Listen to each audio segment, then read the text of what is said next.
Acting Minister of Public Enterprises,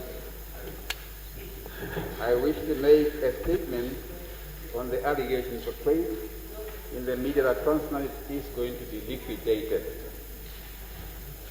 TransNamib is a commercial public entity, Honorable Speaker, as you all know.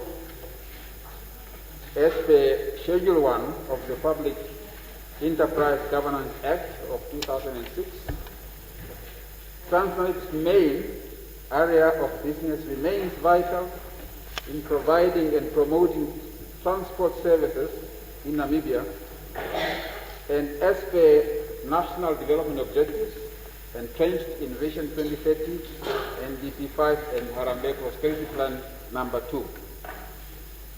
Namibia has a rail infrastructure with a total length of 2,687 kilometers across the country.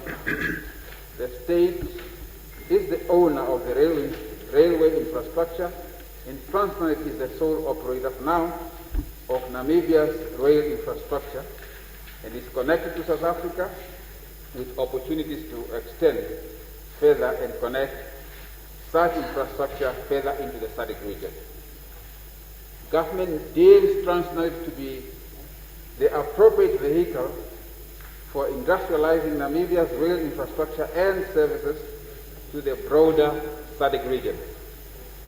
He says over the past 2 years, government has injected $90 million into TransNamib to ensure the successful implementation of its strategic plan. In 2019, the Minister of Public Enterprises approved the TransNamib Integrated Strategic Business Plan,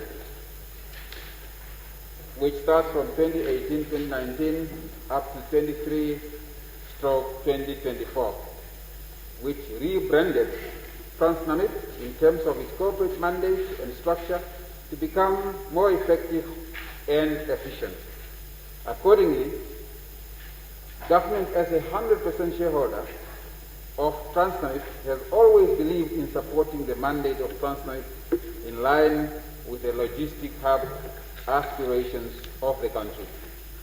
Despite the economic headwinds, the constrained fiscal environment, as well as the challenges posed by the COVID-19 pandemic, government has remained steadfast in its support for TransNamib to ensure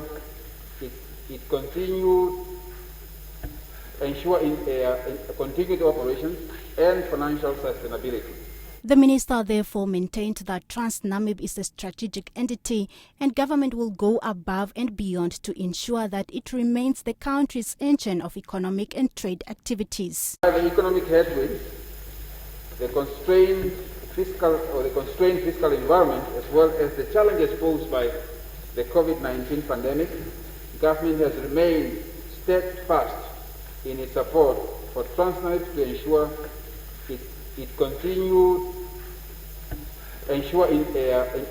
operations and financial sustainability.